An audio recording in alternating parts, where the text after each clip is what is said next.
चलिए दोस्तों शुरू करते हैं। Friends let's start.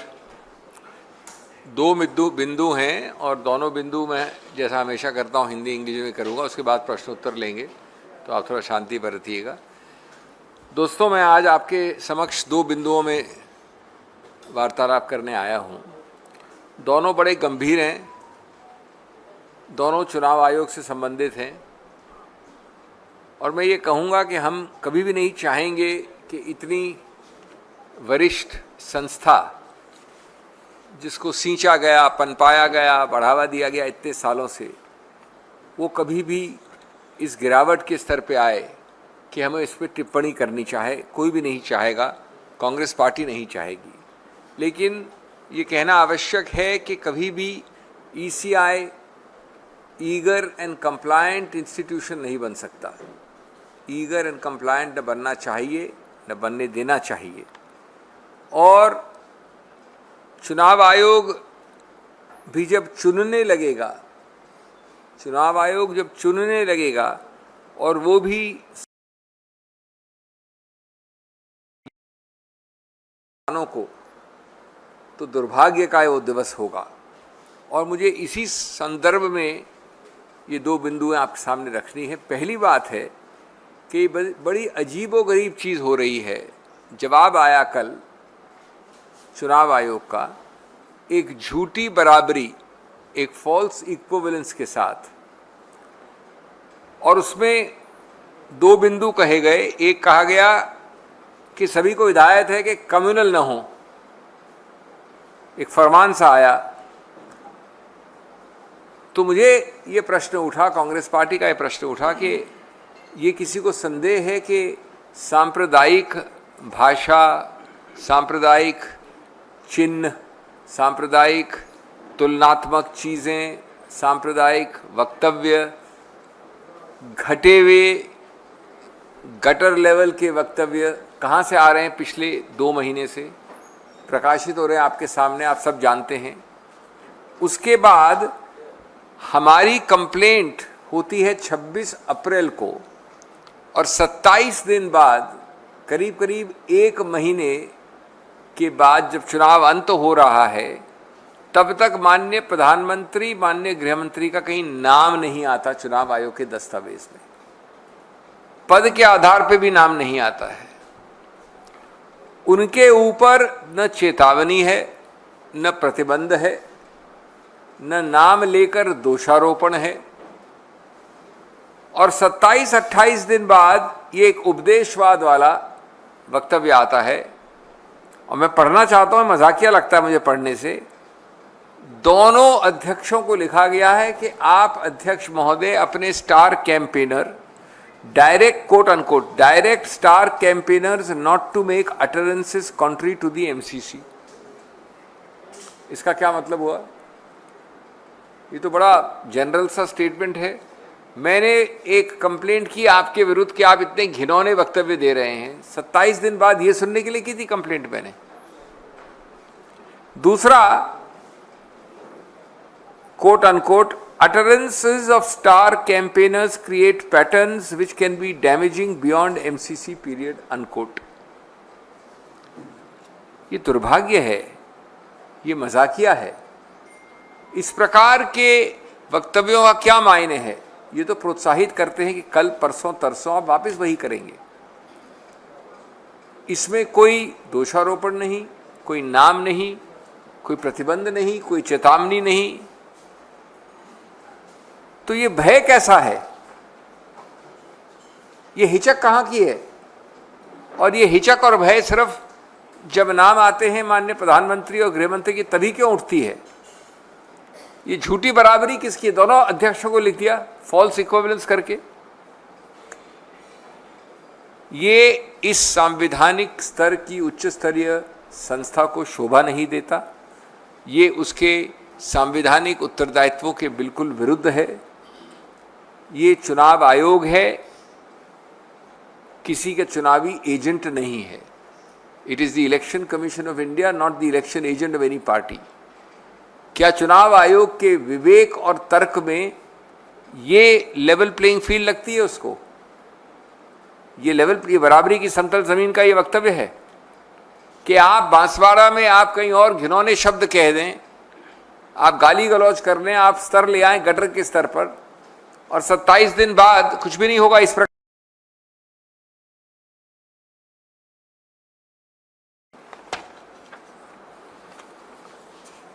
हम तो अचंभित हैं कि इस प्रकार की चीजें हो रही हैं, क्योंकि जब कोई भी संवैधानिक संस्था संविधान का पालन नहीं करती, सत्ता के पालनकर्ताएं उनका पालन करने लगती है, सत्ता में जो बैठे हैं उनकी तरफ झुकने लगती है, तो समझ लीजिए कि लोकतंत्र का अंत है। और दूसरा पहलू था इनके वक्तव्य में कि साथ साथ एक और चेतावनी दी कि संविधान खतरे में है, इसके बारे में कोई टिप्पणी न करे। इसका मतलब क्या है? चुनाव आयोग को कोई अधिकार क्षेत्र नहीं है कि वो निर्णय करे कि आप क्या बोलते हैं, मैं क्या बोलता हूं, जब तक कि हम एमसी नहीं सकते। आज हम बड़े खुला बोल रहे हैं और बोलते रहेंगे कि भारत की जो अस्मिता है, भारत की जो सोच है, भारत के संविधान के जो मूल तत्व हैं, मूल ढांचे हैं, वो सब खतरे में हैं। वो इसलिए खतरे में है क्योंकि कई ऐसी चीज़ें हो रही हैं जो हमारे संविधान के बिल्कुल विरुद्ध हैं। तो इस हिदायत में ये लिखा गया है कि ऐसी चीज़ें जो संविधान पर प्रश्न चिन्ह उठाती हैं, आप नहीं कह सकते। ये दूसरा जो पार्ट है वो किसके फेवर में है, किसके पक्ष में है? वो सीधा उन लोगों के पक्ष में है, यानी सत्तारूढ़ पार्टी के, जो चाहती है कि विपक्ष, पूरा इंडिया अलायंस किसी रूप से जनता जनार्दन से ये समक्ष न हो कि किस प्रकार से संविधान को खतरे में डाला है सत्तारूढ़ पार्टियों ने। तो उस पर आप कैसे एक रोकथाम लगा सकते हैं? और इधर खुलेआम सांप्रदायिक वक्तव्य आ रहे हैं और आप बराबरी का एक स्टेटमेंट देते हैं। ये मेरा पहला बिंदु है। ये अत्यंत दुखद प्रसंग है, ये अत्यंत दुर्भाग्यपूर्ण है, भर्त्सना योग्य है कि चुनाव आयोग अपनी संविधान।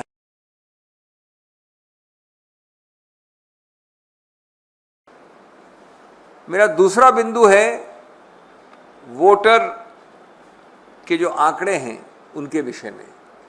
ये उतना ही गंभीर है, उससे शायद ज़्यादा भी गंभीर कह सकते हैं इसको, और इसमें बड़ा मजाकिया चीज़ हो रही है जिसके बारे में मैं आपको बताना चाहता हूँ। मैं बात अपनी शुरू करूँगा ये कह के कि चुनाव आयोग को बचा रही है भाजपा, कह रही है कि नहीं है कोई हेरा फेरी। अगर सब कुछ ठीक है, चंगा है, तो क्यों हो रही है वोटर डेटा रिलीज में देरी? इसका क्या औचित्य है? आंकड़ों में हेराफेरी से बढ़ रहे हैं भाजपा के वोट, और चुनाव आयोग देख रही है लोकतंत्र का गला होते हुए घोट। मैं ये कहना चाहूँगा कि पारदर्शिता इसमें सबसे महत्वपूर्ण सर्वोपरि है। और क्या ये पारदर्शिता है जो एक हलफनामा जवाब चुनाव आयोग ने उच्चतम न्यायालय में दिया है, जिसकी सुनवाई कल है। मैं उच्चतम न्यायालय के बारे में कुछ नहीं कह रहा, वो सुनवाई करेंगे, वो मेरिट्स पे करेंगे, लेकिन ये जवाब जो दिया है ये बड़ा अजीबोगरीब है। क्या है जवाब? सुप्रीम कोर्ट में जो दाखिल किया है चुनाव आयोग ने जवाब, वो पारदर्शिता के लिए नहीं बल्कि जनता से पर्दा करने के लिए जवाब लगता है। सुप्रीम कोर्ट के सामने मांग बड़ी सरल है, बड़ी सीधी है। नंबर 1 कि 17C एक जो फॉर्म नंबर होता है जिसके अंदर जितने वोट कितने वोट एक पोलिंग स्टेशन में, विभिन्न पोलिंग स्टेशंस में दिए गए। नंबर 2 कौन सी मशीन किस सीरियल नंबर वाली कौन सी पोलिंग स्टेशन पे लगाई गई। और नंबर 3 हर मशीन में कितने वोट पड़े। ये चुनाव आयोग कृपया अपनी वेबसाइट पे लोड कर दे। ये बड़ी सरल सी सीधी मांग। अब ये क्या मांग में कोई बहुत अजीबोगरीब चीज़ लगती है आपको? ये कोई घिनौना पाप है ऐसी मांग करना? अब इसका जवाब देखें आप हलफनामे में जो आया है, इतना अचंभित करने वाला, इतना मजाकिया जवाब मैंने तो कम से कम किसी संवैधानिक संस्था द्वारा नहीं देखा। पहला इसमें बिंदु है quote unquote, it is undesirable and unfeasible without undesirable and unfeasible to disclose this data. ये अनडिजायरेबल और अनफीजिबल उनके शब्द हैं, आपको बताता नहीं है चुनाव आयोग कैसे अनडिजायरेबल है, क्यों अनडिजायरेबल है, किस प्रकार से अनडिजायरेबल है या अनफीजिबल है। डेटा अपलोड करना कभी अनफीजिबल और अनडिजायरेबल हो सकता है। उसके बाद पैरा 36 में एक और जबरदस्त गंभीर मजाकिया दुर्भाग्यपूर्ण वक्तव्य है, quote, a disclosure of form 17C is amenable to mischief and a vitiation of the entire electoral space.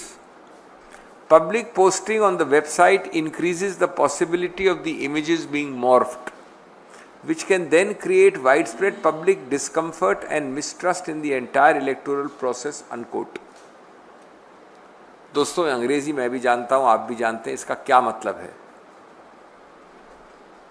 ये अजीबोगरीब है, समझ के बाहर है, तर्क नहीं कुतर्क है।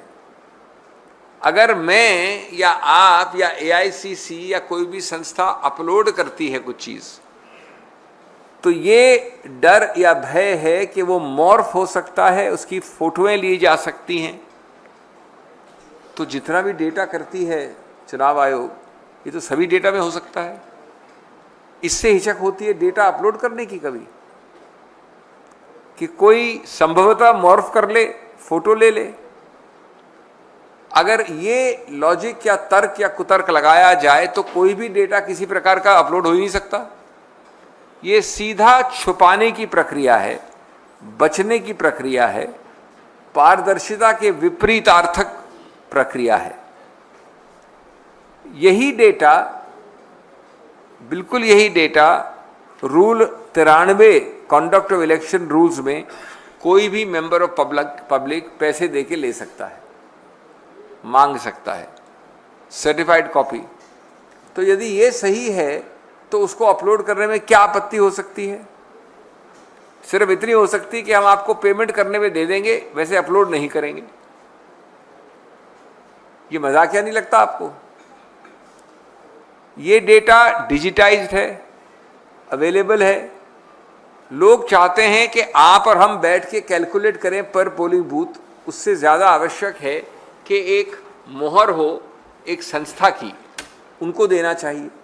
इसमें क्या आपत्ति हो सकती है? तो मैं समझता हूं कि क्या उनके पास पैसे कम हैं कि वो वेबसाइट में स्टोरेज स्पेस कमी है, उनको स्टोरेज स्पेस खरीदनी पड़ रही है एक्स्ट्रा। फॉर्म 17 को इस प्रकार से छुपाने का इसका उद्देश्य क्या है? इसका उद्देश्य है आस्था और विश्वास बढ़ाना पब्लिक में। संवैधानिक उत्तरदायित्व क्या है? कि सबके साथ शेयर करना।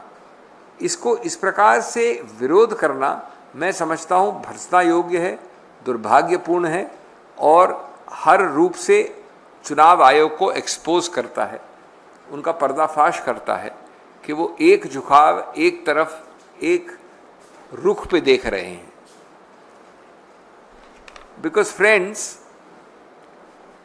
if this stand of the EC is not exposed, then the ECI would, with great respect, be guilty of making democracy a sham. It would help the BJP to win by voter scam, a sham leading to a scam. We are not asking for anything about the EVM. We are asking for disclosure of data. Through this stand, in its ridiculous affidavit, the ECI is falling into the trap of the BJP to orchestrate decimation, demolition and destruction of electoral democracy. Famous people have said that more speech, more sunlight is the answer rather than less sunlight and less speech. Disinfectant of sunlight is the best answer for democracy.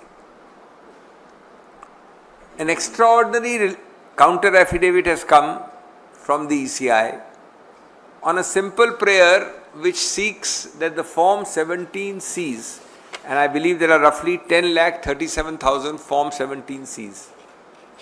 As you know, the Form 17C contains the number of votes cast at each polling station, the machines deployed with the serial numbers, and the number of votes polled on each machine. This is simple data. All that the people are asking is it should be uploaded. Now, if you find something so horribly objectionable or terrifying about this request, at least I cannot understand it.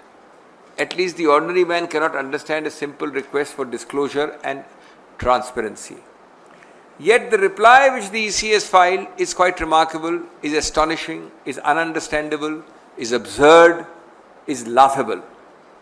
Their first point is undesirable and unfeasible to give this data, quote unquote. How undesirable? Why unfeasible? In what manner undesirable and unfeasible? No answer. Second, even more shocking, in para 36 they say that a disclosure of 17C is amenable to mischief and a vitiation of the entire electoral space. Imagine, disclosure is amenable to vitiation of the entire electoral space. Public posting increases the possibility of images being morphed. This can create widespread public discomfort and mistrust.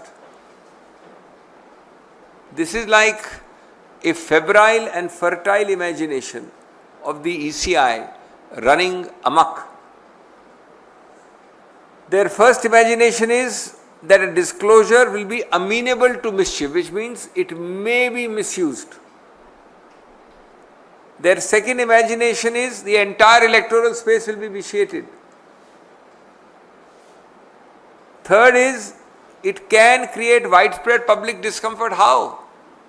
If even today all the data of the EC is uploaded, if I am a criminal and if you are a mischievous person, you can morph, you can photograph even now, and by this logic, no data can be disclosed, no data can be uploaded, because everything is liable to be distorted and misused. The test is not what might happen, what may happen. The test is how you will combat bad things but not let the good things be suppressed. The funny part is that Rule 93 allows this very data to be given to me at payment of cost. What they want is each person makes an application, gets the data for that respective polling booth. They don't want a total picture to come. This data can be calculated by my polling agents also, I know. But they don't want the stamp of approval of the ECI. They don't want a mega picture to emerge instantly so that their figures can be challenged. Who wants this? Clearly the ruling party. And who is falling into the trap of doing what the ruling party wants? Clearly the Election Commission of India. I hope and trust the day never comes when it is called the election agent of the ruling party. I hope and trust the day never comes when it becomes an eager and compliant institution. They are as much on trial as the political parties we oppose. The political parties can fail the trial. The EC cannot afford to fail the trial. The EC has not passed the high constitutional obligations and the tests imposed upon it. It is time that the EC rose to the occasion and dealt with these issues on a constitutional basis. They have instead voted for concealment instead of transparency. The second issue is even more worrying. It's an extraordinary response by the EC after 27 days. A response of fudging, of delightful ambiguities and vaguenesses, of sermonizing and of avoiding the real issue. After almost a month on a complaint about the horrible, degrading, gutter-level speeches from Banswara to elsewhere, not a word of a whisper of the Honorable Prime Minister or the Home Minister. Not one word in the EC's response. Why this fear? Why this hesitation when two names come up? Why this terror? Not a single warning, not a single prohibition, not a day's suspension, not any fault finding. Delightful, vague generalities. I'll read to you two quotations which are amazing, disgusting. Quotation 1, we direct star campaigners not to make utterances contrary to the MCC. What kind of statement is this? Obviously, it is like saying we direct you all not to commit murder, because murder is an offence under 300 Dafa 302 of the old law. I don't know the new section. Second, utterances of star campaigners create patterns which can be damaging beyond the MCC period, unquote. What kind of delightful, vague inanity is this? You have no guts to say that, look, Mr. XYZ, you violated in your campaign speech of so and so date the MCC, and we put a stoppage on your campaigning for 48 hours. Do you need us to teach you that? Have you forgotten your legacy, your status, your 75 years of constitutional status? It is absolutely amazing that the false equivalence is created by writing a letter to each of the two presidents of the parties without anything to the offenders. Without anything to the offenders. This country has not seen the language used by the Honorable Prime Minister for 75 years. And yet the EC is supine, quiet, avoiding the real issue and indulging in absolute generalities and sermonizing. There is a second part to the EC's delightful avoidance statement. One is, it says nobody should be practicing communal statements, which I have already dealt with. Everybody knows who practices communal statements in this campaign for the last 2 months on a daily basis. The second part is equally weird. It says that allegations that the constitutional spirit is being changed or that the constitution may be changed should not be part of the political discourse during campaigning. This is again shows that the EC has become one-sided, blind-sided and blind except to one political party and to one direction. All of us in the opposition openly say and will keep on saying that the spirit of the constitution is being destroyed by this ruling party government. All of us say that the basic structure of the constitution is being violated. The essential tenets of the constitution are being attacked, and there is grave danger of that constitutional structure and spirit being obliterated. The EC's statement suggests that such statements can't be made in the future. The EC has no power to decide the content of the speech you write. The EC has no power to censor my speech. It can only act if you show a violation of the Model Code of Conduct. How is it a Model Code of Conduct violation if I say what I have just said about the Constitution? All this unfortunately is being done because the EC seems to want to become an election department of the Government of India. It cannot afford to become an election ally. It has to restore its credibility and independence. When any constitutional body, instead of following the Constitution, becomes a follower of power, then democracy is in grave, grave danger. As I said, through such actions, the BJP is orchestrating the decimation, demolition and destruction of electoral democracy and is trying to involve as a co-participant a constitutional body known as the Election Commission of India. Thank you. Stay ahead with our cutting-edge news app. Instantly access the latest shorts in just 1 minute and breaking news in just 50 words. Download now for a smarter, faster news experience.